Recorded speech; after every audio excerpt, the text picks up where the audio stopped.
बिस्मिल्लाहिर्रहमानिर्रहीम। खुशियाँ मनाई जा रही हैं कि पाकिस्तान को ब्लैक लिस्ट नहीं किया गया है बल्कि ग्रे लिस्ट में रखा गया है और मज़ीद डू मोर कि 5-6 मुतालबे और पूरे करो ताकि आपको जो है वो वाइट लिस्ट में लाया जाए। तो ये सारी बातें सुन के बहुत अफसोस होता है कि मुसलमान किस तरीके से कमज़ोर हो गए हैं, बेबस महसूस होते हैं कि काफिर और मुशरिक इनके बारे में फ़ैसले करेंगे कि ये हमारे मुतालबे पूरे करो, ये ऐसा करो, ये ऐसा करो, तब हम तुमको ग्रे लिस्ट से वाइट लिस्ट में लाएंगे, वरना आपको ब्लैक लिस्ट में डाल देंगे। और ये डर के मारे खौफ इनके ऊपर तारी है कि पता नहीं ब्लैक लिस्ट में काफिर और मुशरिक डाल देंगे तो फिर पता नहीं हमारे साथ क्या हो जाएगा। हालांकि इनके सामने 2 मुल्क मौजूद हैं जिनको ब्लैक लिस्ट में डाला गया। आखिर उनका क्या बिगाड़ लिया इन्होंने? ईरान को ब्लैक लिस्ट में डाला हुआ है, शुमाली कोरिया को ब्लैक लिस्ट में डाला हुआ है। तो बताइए किस तरह शुमाली कोरिया इनकी आंखों में आंखें डाल के बात करता है। तो क्या इसी अंदाज से हम नहीं कर सकते हैं? अफगानिस्तान को ज़रा ब्लैक लिस्ट में डाल के देखें ना, जिनको सबसे ज़्यादा ये दहशतगर्द कहा करते थे।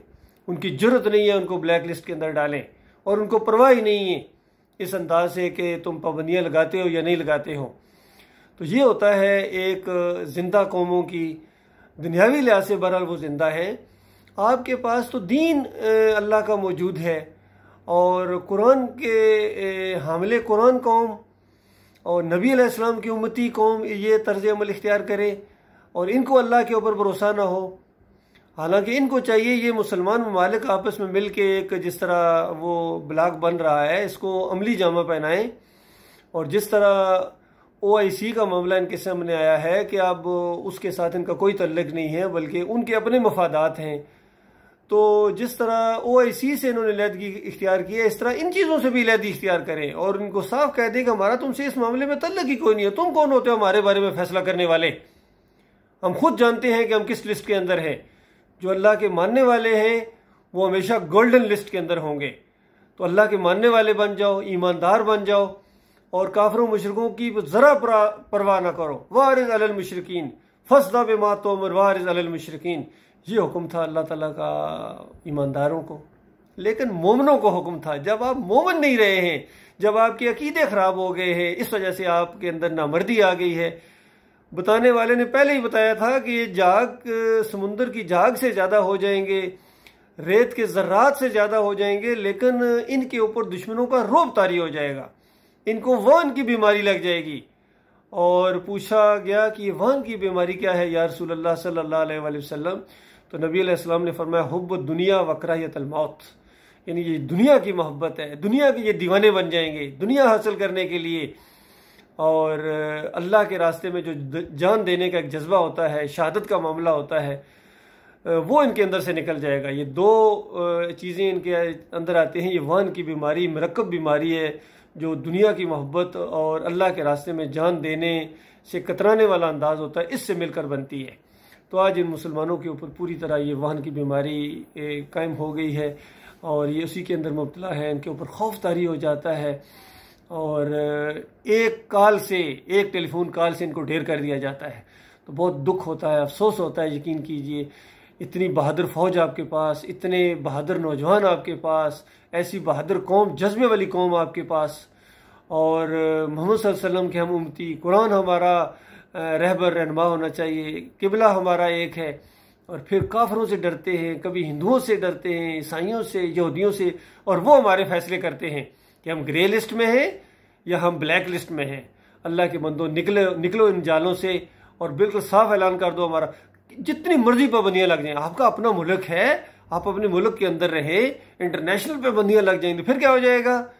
रोजी देने का जिम्मा अल्लाह ताला ने किया है।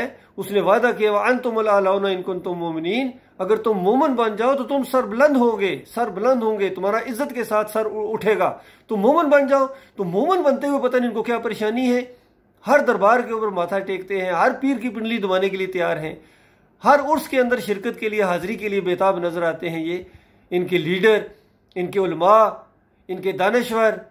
ये मसला है अल्लाह के बंदो। ये जिल्लत और ख्वारी आपके साथ नहीं उतरेगी जब तक आप ईमान अकीदे की तरफ नहीं आएंगे। और कर्जे आपने ले लेके इनके अंदर जकड़े हुए हो कि फिर उनको कर्जा नहीं मिलेगा। अंदाजा लगाइए, अगर आप ब्लैक लिस्ट में चले गए तो फिर आपको कर्जा नहीं मिलेगा, वो सूदी कर्जा जो अल्लाह और अल्लाह के रसूल से जंग है, फिर आपको अल्लाह और अल्लाह के रसूल से जंग करने का मौका नहीं हम देंगे कि ये काफिर मुशरिक आपको कह रहे हैं। और क्यों जंग करते हो अल्लाह और अल्लाह के रसूल के साथ? अल्लाह के बंदो गौर करो, ईमान खालिस इख्तियार करो, इन सारे शैतानी चक्रों से, शैतान के जाल से आप निकलना चाहते ही नहीं है। आपको आज़ादी, सही मानों में आप आज़ाद होना ही चाहते नहीं है। ग़ुलामी की आप इस कदर वो बन गए हैं कि आप ग़ुलाम ही रहना चाहते हैं इन कौमों के, कभी IMF के, कभी वर्ल्ड बैंक, कभी ये फलां जनाब ये अपने को असूल बनाते हैं, अपने कवानीन बनाते हैं और उसके अंदर झगड़ा हुआ है, डू मोर। फिर ये नए अंदाज से डू मोर शुरू हो गया है। आप इनके मुतालबे मत पूरे करें, ये शैतानी मुतालबे हैं जो आपसे पूरे कराए जा रहे हैं। आप साफ ऐलान कर दें, मुसलमान कभी दहशतगर्द नहीं हो सकता है, हम दहशतगर्द नहीं हैं, बल्कि उनको दहशतगर्द साबित करने की कोशिश करो जिन्होंने पूरी दुनिया में दहशतगर्दी फैलाई हुई है, बदमाशी कर रहे हैं। शिर्क सबसे बड़ी बदमाशी है, याद रखिए, कुफ्र सबसे बड़ी बदमाशी है। तो अल्लाह के बंदो, इन चक्करों से निकलो, ईमान खालिस करो, डरो अल्लाह से। चंद दिनों का ये मामला है, मरने के बाद बताइए कितने पछताओगे, किस कदर आपको पछतावा होगा कि पैदा किस लिए किए गए थे। और जिस अल्लाह ने हमें इतना बड़ा रैंक दिया, मनसब दिया, ताकत दी, वक्त दिया, मोहलत दी, समझाने वाले समझा भी रहे थे, लेकिन हमने उनकी बात नहीं मानी और उसी शैतानी चक्रों में फंसे रहे। अल्लाह ताला गौर व फिक्र करने की तौफीक अता फरमाए।